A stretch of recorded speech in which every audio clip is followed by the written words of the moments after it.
Hello and welcome to the Lion Cage podcast. This podcast is going to be centered around business mostly. You'll either have business leaders, motivational speakers, venture capitalists, angel investors, whatever you can find in business, you'll probably be able to find here. The intention is that it's both educational, insightful, as well as also a networking tool. One of the things that I really missed and lacked a lot of when I was a founder starting out was the amount of resources out there. And being able to sort of know the right people to contact, as well as also learning from mistakes from people who have walked the same road that I'm walking on. So I'm hoping that this podcast will provide you that insight. So the podcast will be hosted by myself and Riaan. Yeah, so today's podcast we had Michel Weiss. I think there were tremendous amount of amazing snippets that any startup founder can take from it, from warm intros, how to do warm intros, what to look for when looking for your investor, do your research on your investor. I think there was such amazing stuff that came out of today, and I really think you guys are going to be able to take so much from today. And please don't forget to like and subscribe and follow us on our social media platforms, as well as also our personal LinkedIns are going to be here. And I hope that you enjoyed today's podcast. Michel, welcome to the Lion Cage. Thank you for making time to be here today. You're our second guest on, and I think I'm very, very excited to sort of see where this podcast goes. I first want to start off with asking you to tell us a little bit about yourself. You've got quite an interesting story, having moved from Germany to South Africa. So yeah. Sure. Yeah, first and foremost, thanks for having me, guys. I'm Great really looking forward to today's conversation. It's like, I haven't even been on many podcasts, maybe like 2. So this is like all new territory, and I was like, okay, how do you... You speak at almost every event. This is different, right? I just love having conversations, and I consume like a lot of podcasts because I think in this day and age, especially in our entrepreneurial landscape, there's no better way than to learn than from these conversations people are having. But yeah, back to the story. My name is Michel Weiss, originally from Germany, but I moved to Cape Town in 2018. And you asked me earlier, Sibs, why did you pick Africa, and why do you do what you do in this market? And that story actually starts much earlier on, about 10 years ago, when I left Germany after high school and moved to South America. So I moved to Ecuador for a year, and I lived in a township in Ecuador, and we were raising funds to build music schools, and I was teaching piano. And I lived in a host family in Ecuador. We were 10 people household, and I experienced a complete different life from the conservative German protected 10,000 people village. Where in Germany are you from? That's in the north of Germany, close to by Hamburg.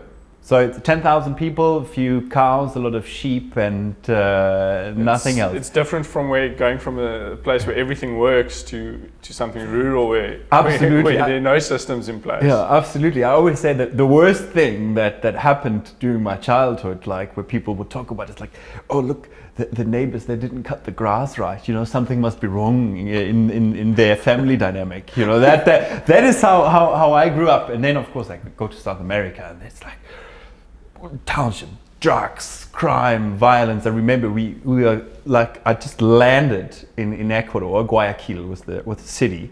We were picked up by a pickup. We were like 12 people arriving, all on the back of the bakkie, as we would say here in Cape Town. All on the back with the bags, suitcases, everything, and then like we went, and then there was traffic jam, and then some people were already approaching, trying to rob us. That was like 1 hour in Ecuador, and they took the belts to, guys, go away. So I was like, oh my God, this is a complete different world. Yeah. And I stayed there for a year, and it was really eye-opening in terms of values, but also an incredible start into the world of entrepreneurship, which I back then didn't know, is this entrepreneurial, what we're doing as a startup? Because there was, of course, not a lot of money, a lot of committed people who wanted to change something. And with that passion, we were able to build something incredible, and it was very inspiring. So I came back then to Germany. It was like, say to my parents, I need to do something. I need to build something now. I've seen the world. I know everything now. I don't need to go to university or anything. We can just build. Of course, as you might imagine, their views were in their conservative manner were slightly different. What age were you then? I was 19. Oh, wow. Their views were slightly different. Like, no, you got to go to university, you got to have the right insurance, you got to have the right medical cover, you got to probably buy the house in the neighborhood and make a family and come every Sunday for tea, and like on Wednesdays you bring your laundry and like we have lunch together. That is kind of, I mean, there's nothing wrong with that, right? But it was completely not me. So I escaped Germany again and left for Denmark. I mean, no, I really, it's like, I don't know. I wanted to just like explore the world, and in Denmark, right? Yeah. There, which is where I went to university. There was this degree called Global Management and Manufacturing, who was an engineering degree, but it said in the curriculum, with these studies, you'll be able to launch and manage a business anywhere in the world, from New Zealand to Alaska. And that's what sold me on the studies. And like, okay, let me do that favor to my parents. And started university. 6 months in, I was bored, so I started a company. And this is then how it all started. So I launched an e-commerce business, had business angels from Copenhagen. So I was always like, everybody would go to school, I would go to uni, and I would drive to Copenhagen to have my business deals. And Scandinavia, and Denmark in particular, is extremely supportive of that. So I was able to do my internship, that is mandatory of the degree, in my own business.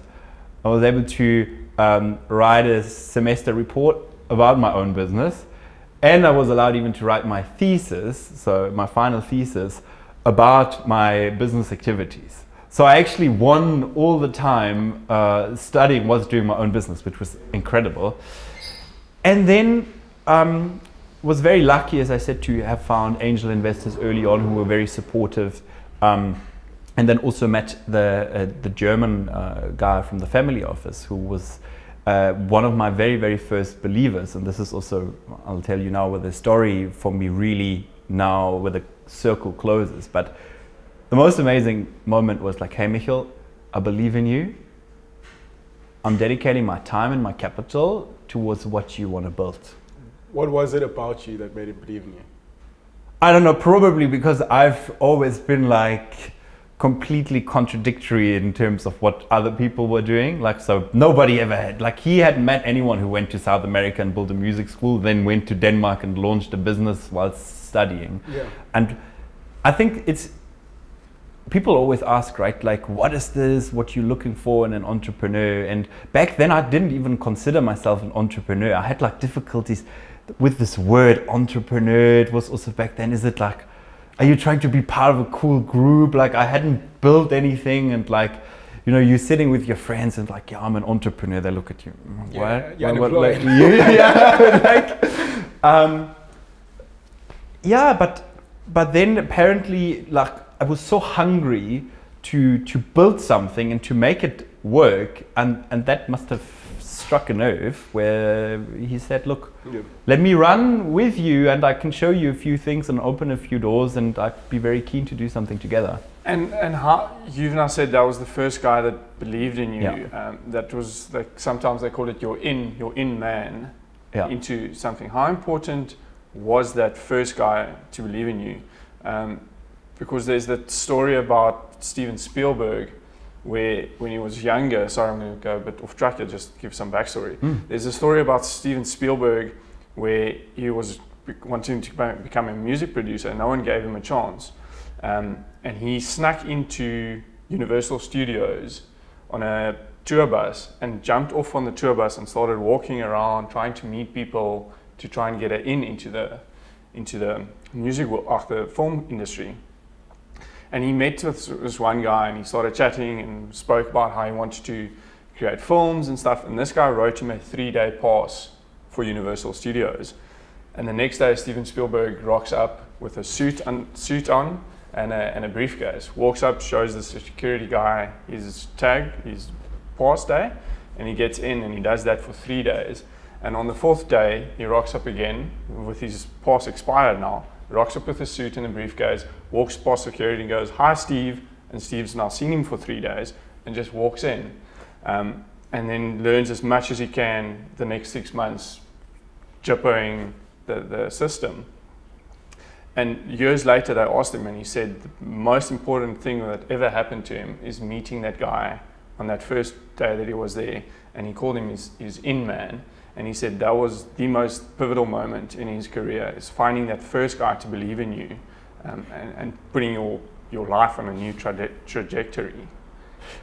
Absolutely right. I mean, there's a strong parallel, I think, to my experience. It's really like, as an entrepreneur, for me at least, that was the sign of hope, or like, okay, I'm doing something right here. If someone like of that magnitude believes in me, okay, I'm onto something. And that really puts a fire in your belly. That put the fire in my belly, as you said, and I was ready to go, because, and this is something at least for me, when you start out early on, you have absolutely no idea what you're doing. Yeah. And you're just trying something and it doesn't work and things don't, we always talk about the 10-year overnight success, where then someone is celebrating something, but they don't see that they have been like 10 years struggling hard, and then it's like, oh, no, overnight success. No, it's not. And for me, it was also, I had no idea what I was doing. Things weren't taking off, but I was still continuing, just, being persistent, and then found some attention. And that was then, okay, I'm onto something. Now I'm not going to stop, right? And to have someone on your side who can encourage you, who can support you and guide you, I think is so incredibly important for entrepreneurs in the early stage space. This is why also now, and this, as I said earlier, the circle closes. So now to be in a position where, as I described earlier, that most amazing moment of my career, I can now in some way, shape or form recreate for someone else. This is why we at Counder are doing what we're doing, is like, supporting early stage entrepreneurs with like capital, but also guidance and access to more capital. And this is also what I saw on the ground here in South Africa and sub-Saharan Africa. There's so much talent, so much potential, so many incredible people with the most amazing ideas, but they do not get that support or that first commitment, and really struggle to raise that first check of like being at $25,000 or $50,000. And those ideas would have been funded a long time ago in the European or US market, but nobody is yet funding them here. What do you think are the reasons for that? We have, I think, the African narrative in an overseas perspective is completely flawed. Africa, from a European perspective, poverty, no opportunities, hot, and maybe like 1 or 2 vacation destinations. Nobody like seriously talks about opportunities, potential ideas, technology in the African context, at least not in the network that I know, or like mainstream media is just not portraying it. And there are various reasons to it, because of course, I mean, we know that the West has a history of exploiting the continent, and like the longer you can keep it small, the easier it is to draw resources. And so there's no interest in the West really to make Africa strong. And also, of course, like when we're talking about investing, there is risk, and especially the earlier stages, angel investing. What we're doing is smart capital, right? You want to invest, but also provide additional value that often comes to, hey, let me grab a coffee every week with the guy, and like maybe like let me camp a little bit at their offices and see what they're doing, what they're up to. I can open up local networks quickly, make introductions to, okay, here's my capital, but then also I've already 5 ideas how I can maximize revenue or support the founders. And that often is related to local networks. Now, let's say overseas investors, many of them don't have local network in, let's say, Cape Town, Joburg, or other African cities. And I mean, now imagine you guys, you get an email from Malaysia, Malaysian founder with a cool idea, and say, look, we are building this in Malaysia. You're like, okay, cool, might be a great idea, but I have absolutely no relation. Value to add. Other than capital. And then it's like, I don't know the framework, regulatory problems. And this is something, especially in South Africa, which is extremely frustrating. Exchange control definitely inhibits more, meaningful investment activities. IP protection, it's a disaster. The Startup Act, it's a great initiative, but hasn't, come through yet. So there's a lot of regulatory and governmental and circumstances that inhibit investment activities to really grow. Would it be fair to call yourself a foreign investor? Yeah. So as a foreign investor, what barriers have you encountered coming into the African and South African market? And what could be changed to circumnavigate those barriers from occurring to the next foreign investor coming into South Africa? Yeah, so as I said, first and foremost, visa. Business visas, to obtain them, it's extremely difficult, lengthy process. And that goes for both investors, but also for talent. One, of our portfolio companies, one of the dev guys, he's from Zimbabwe. It took him 4 years to get it, and he's software engineer, graduate, fully critical skill requirement, all boxes ticked. Took him 4 years to get a visa, and in between there's always uncertainty, what is he going to do if And that's for talent, but also for just regular business activities. It's not so easy to just obtain a visa, and then as I said, exchange control. Now, for example, if I invest my money into a local Pty Limited and the returns, getting them out of the country again, it's very uncertain. And then IP protection, also as a startup, right, especially in technology where we're focusing on, the IP, if you have it residing locally in South Africa, is not really protected in relation to international standards and requirements, what a lot of investors look for to mitigate risk. Because literally, you're very vulnerable in terms of having it protected, right? And then, of course, as I said, there is an elephant in the room that, let's say, the investment or VC space in South Africa or in Africa in general is extremely young. Let it be 10, 12 years when the first real, let's say, funds were coming up. And then, okay, you raise the fund and maybe let them have deployed capital in the last 10, 15 years. Now, if you have a average fund duration between 7 to 10 years, so we just there where the funds start returning the first vehicles. So, and we don't see enough returns and a proof for that investments are extremely viable, and that is, of course, because this is such a new landscape where we're trying to navigate, and a lot of vehicles are very early on in their cycles. So a lot of businesses, they have their value increased, but they haven't sold or exited. And of course, if we're talking and looking into ecosystems from overseas, we're looking, okay, how are other funds performing? What is the IRR? And does it match my mandates and my interests? And I see very little activity yet. Most of the funds haven't returned. So let me sit back and watch it rather until they figure out their own stuff, and then I come in. So I think it's also a timing thing that we're waiting for.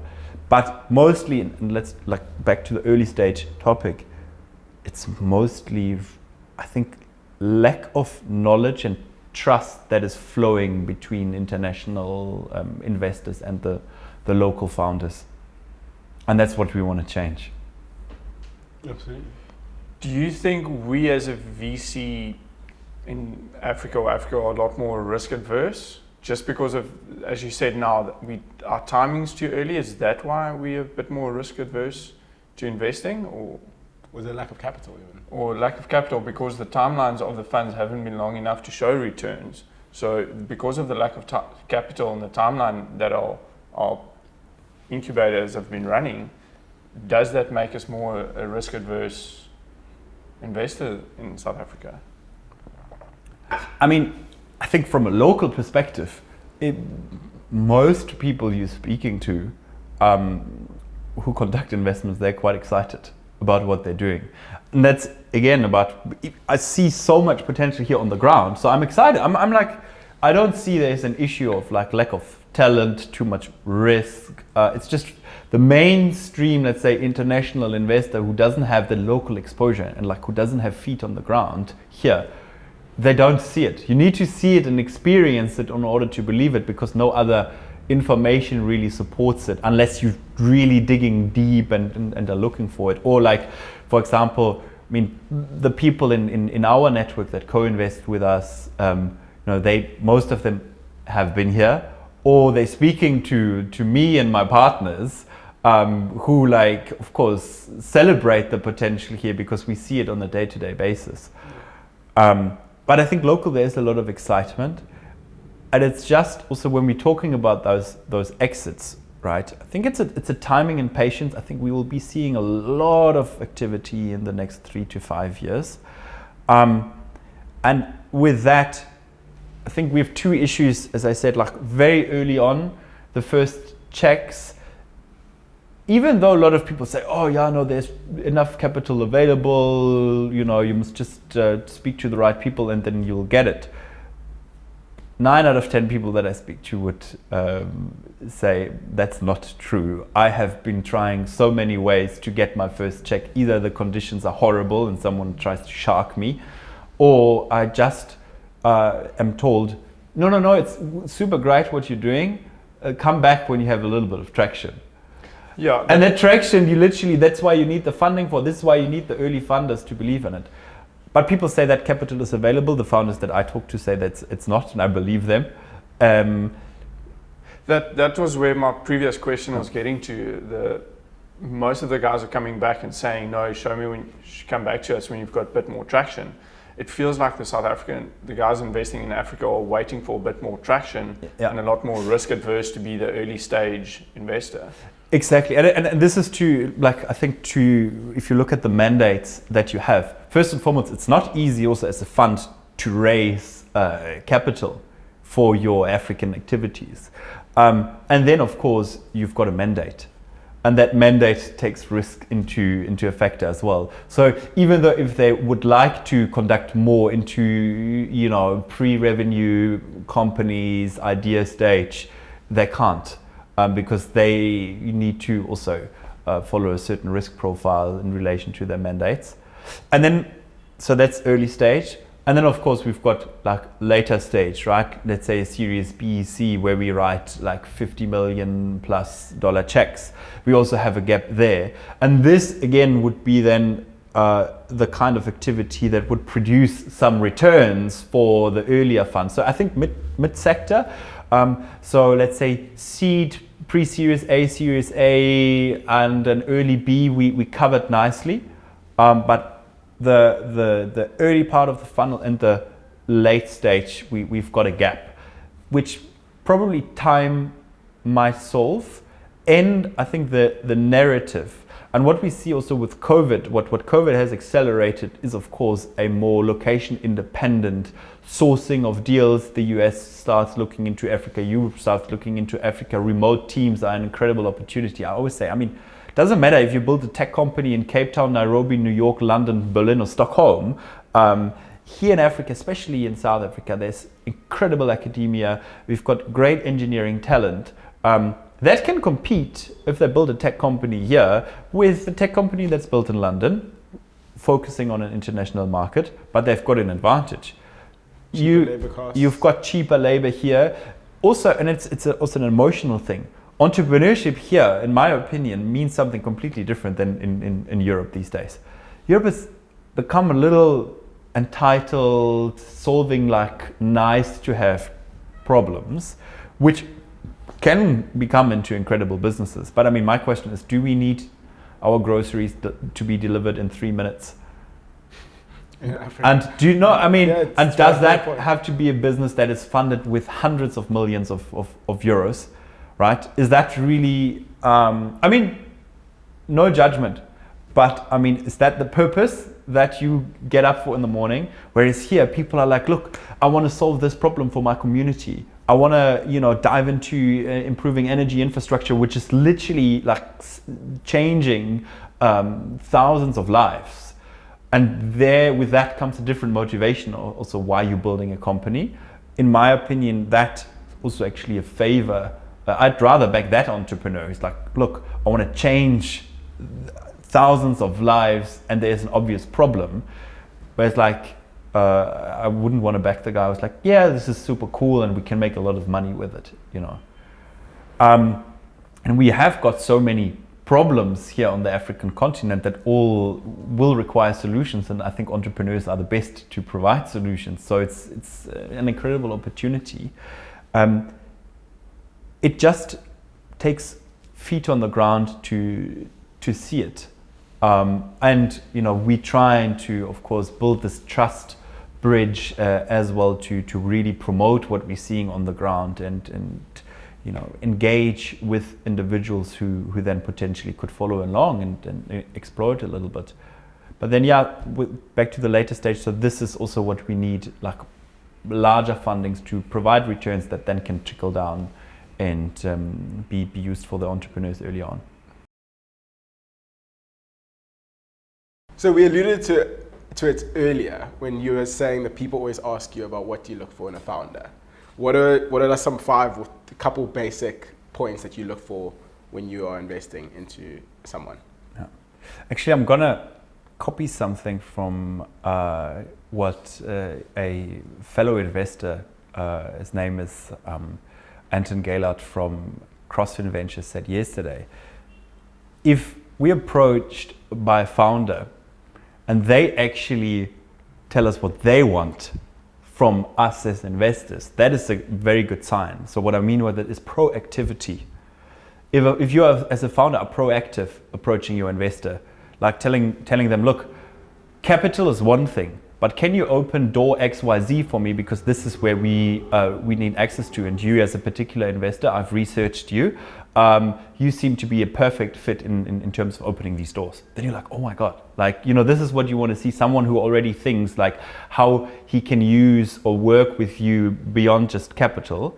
That shows a certain way of thinking that I think is appreciated. And as I said, as early stage investors, we want to exactly provide more than just capital.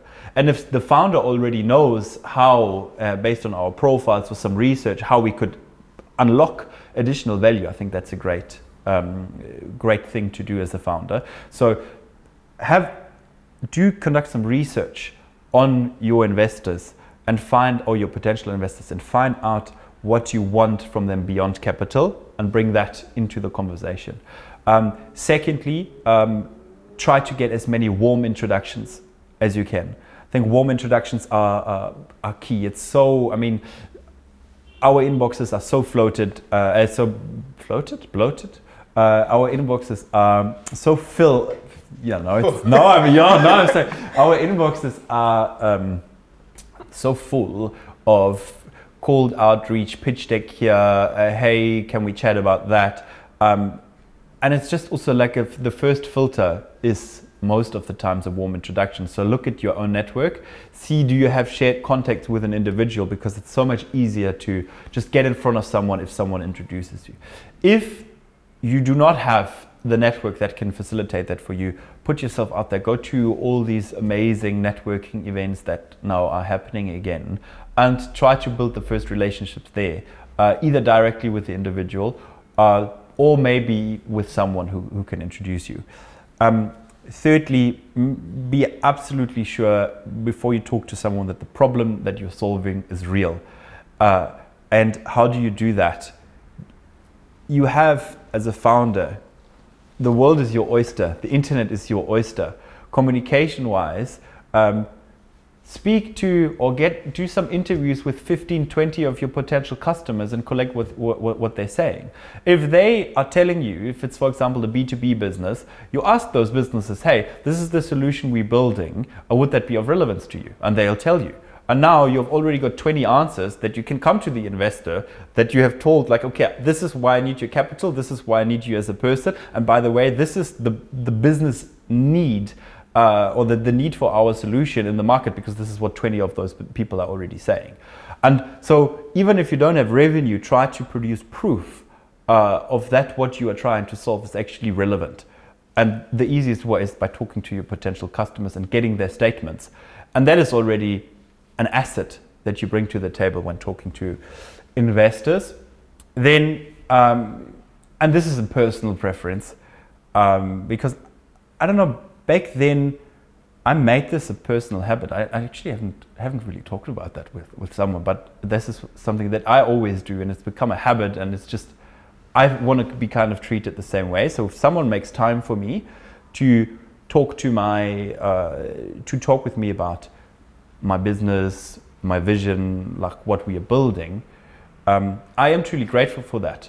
And I let them know on the same day. So every meeting I have, when it's in terms of investor relations or something that is of value to me, where someone made time, I thank them that very day. And I've made that a habit. And for me, it's like, okay, I want to signal first and foremost the gratitude and appreciation, but I also want to signal that, hey, I'm on top of these things. I'm like proactive. And as I said, as an entrepreneur, you have to be super proactive. And a lot of times, you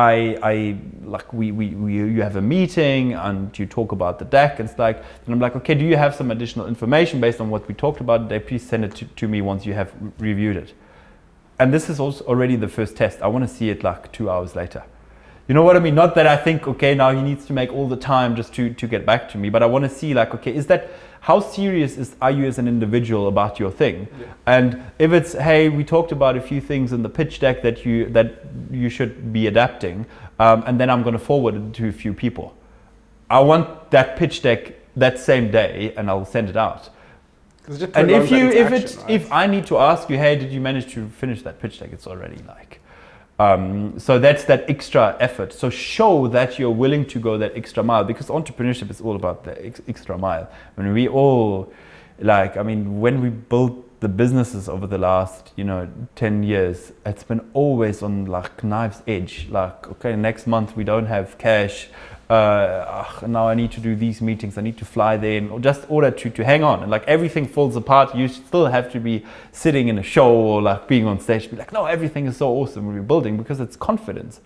And show that you're confident, show that you're relentless, I think, and convey that to your potential investor. Because, and then that's last but not least, especially early stage investing, it's about people. You want to show that. Could be that, I invest in you because you want to like build the most amazing water glass business, but then down the line we figure out, hey, maybe water glass is not the right market. Let's do sensors that investigate water quality. But that individual needs to like display that you're keen to change directions, and whatever the weather, no matter how hard the storm is pushing against you, you'll be able to navigate.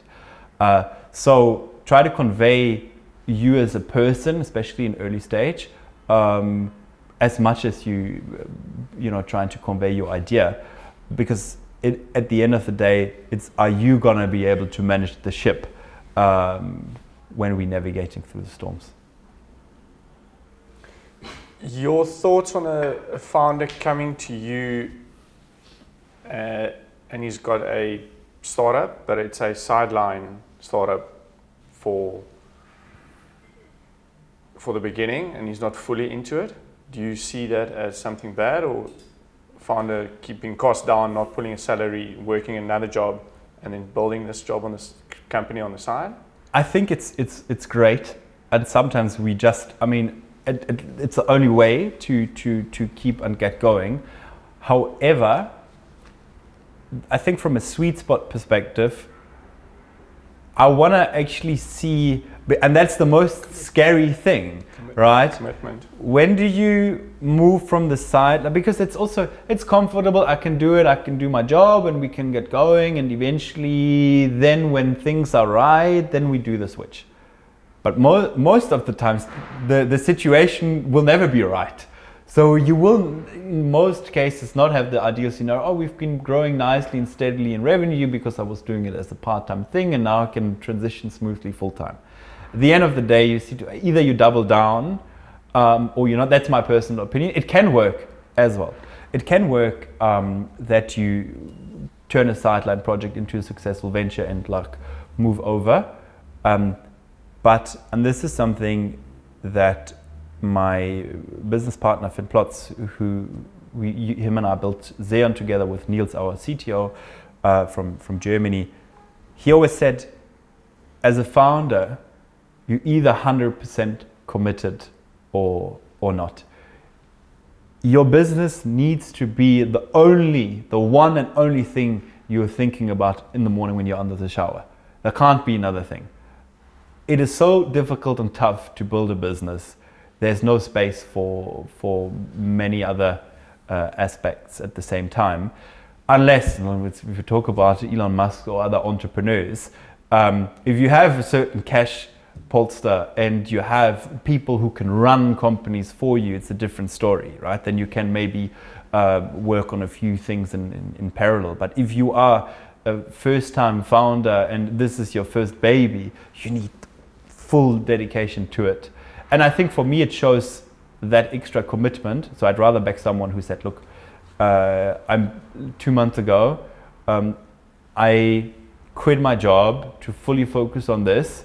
I've got exactly 2 months left of my savings and I better make it work. Then someone is like, yeah, so eventually if you become an investor, then I am able to quit my full-time job and work on this.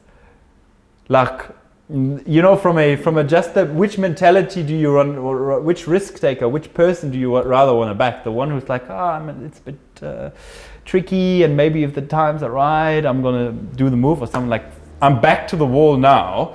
I can completely tank personally, but I'm so committed to my idea that I'm doing it, and we want to back the latter one. When putting together a founding team, and especially from a VC standpoint, what are some of the things that you've noticed that people make mistakes with putting together a founding team? That's a good question. I think most of the mistakes only show later down the line. I think there's split opinion on starting a business together with your best friends. Business and friendship is always a tough relationship to manage. I mean, it's such a thin line, right, to navigate between, hey buddy, like, let's go out, have a good time, and share, like, be extremely open and vulnerable on a personal level, but then, in the business context where it can get rough and sometimes also maybe a bit hurtful, especially if you disagree, and you will disagree with your founding teams a lot of times, and it's important to do so. But if that then kind of influences the friendship and that dynamic, the biggest reasons why companies fail, it's not market too small, it's not revenue too small, it's not messed up on the tech stack. It's because there's issues in the founding team. Right, that's the biggest reason, is the team setup and co-founders going separate ways, and then the entire thing tanks. And often that's because they have been friends early on and think like, hey, we saw such a great vibe and let's build a company, but this is something else. And also, I think what is extremely important is to have diversity early on. And that's also like, don't necessarily build a business with your peers and your best mates that you agree on everything in any case, and like everybody has the same views and ideas and philosophy. Make sure like to have diversity in terms of, I want to see mixed teams, right? I want to see different backgrounds. So you got to have someone who is extremely outgoing. You got to have someone who is more like, sit back and quiet. You want to have someone who is technically extremely skillful, but you also want to have someone who is extremely sociable. So you need those different aspects and diversity to form a whole team, right? But sometimes for me, I struggle with that if it doesn't indicate well on the cap table. So if you have a diversity person and then they have 1% share and they're a co-founder. So it needs to be equal sort of 100%. Representation when you do go that 100%. I mean, you see it now where there's a lot of move more towards gender equality and support. Like all the funds are like, okay, gender equality, diversity and inclusion, very important now for our portfolios. We want to back more female-led teams. And then you have that male team, and then there's one girl part of the team that has like 2% equity, so that they can actually approach the funds. And that is like exactly. So it has to be eye to eye level. And I said, in that, if people don't see it, this is where you have extremely potential. Because if you're not diverse, you're already leaving off an incredible potential. You're leaving it off the table because you're not bringing it into your team. Absolutely. And then there was actually a point prior to what you just raised now, was when you were speaking about the founding team. Like, if I look at my own personal experience with my startup, and what I've noticed also in some other friends' startups, is they don't have vesting schedules. Everyone goes in with the mentality of like this kumbaya, that everything's going to work out, so let's all go equal equity split. And then the problem is that this person doesn't end up pulling their weight, or whatever the case may be. Yeah. And then they're sitting there with 20% of your company, and it looks terrible to investors further along the line. Exactly. Right? I mean, especially that's why I think the early setup of the teams can ruin the entire business. I mean, now you've someone like who stops to agree with what you guys had in mind, pulls away, and then 20% of the company idle. You don't have any liquidity to cash them out. It wears on you mentally, and then you come to an investor. They look at the capital and are like, "Hey, who's this guy?"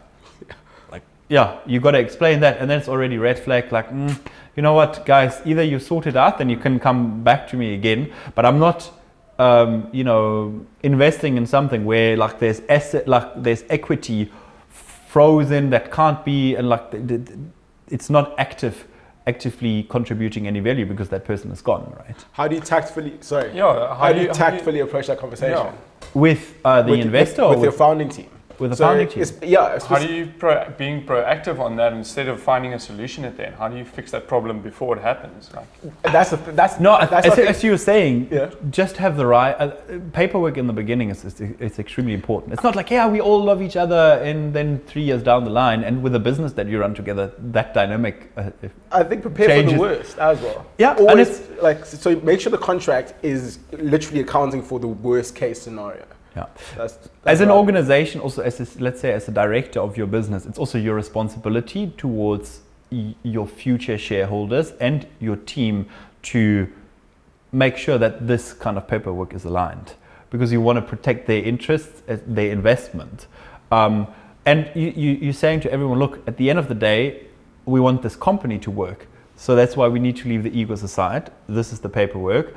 And there should be like a drawback clause in certain events, so that at least you as a company, that relationship past that might be broken then between the individuals, but at least the company as such remains intact when it comes to the equity split. You get that portion back into the business. And maybe there is, of course, a compensation fee that you have to pay, but you can also stretch that over time, but make it very clear that if certain value is not contributed, and you determine that there's like a lot of templates on that, then you as a company have the option to draw back those shares. And you should have that early on, like standardized contracts. You have a vesting period of 3 to 5 years. That goes for everyone, including the founder and the founding team. And beyond that, for what reason it might be, you as an organization, of course, pending voting, have the opportunity to draw back the clause, the equity, and also you just make sure that you are set up to just get the business going forward. To close, to sort of like wrap up the podcast, where would you like to see the South African or African tech ecosystem be in about 10 years' time? Or what are some things you would like to see? I want to see Cape Town as the hub of tech in Africa.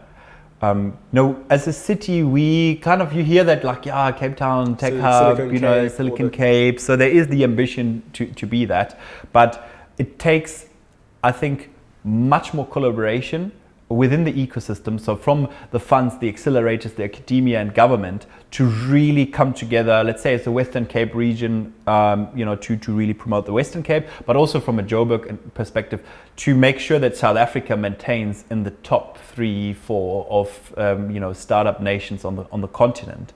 But I would really, really love to see Cape Town as the hub attracting a lot of talent and investment. And I think there's an incredible potential for us to achieve that, but it requires a lot of collaboration and communication between the various stakeholders in the ecosystem that could be working a lot more together than they are doing today. Absolutely. I couldn't agree more with that. And Michel, thank you so much for coming onto the podcast. Where can people find you?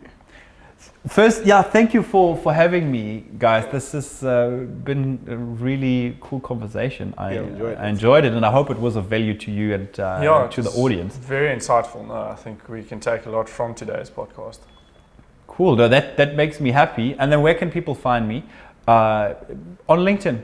I'm sure you can put the link of my profile into the here it is. into the video, into the show notes. I think best is on LinkedIn or on our website. You can find a little bit about what we're doing and how we really see so much potential in this ecosystem. We want to do our little part to promote entrepreneurial activity in Cape Town and beyond.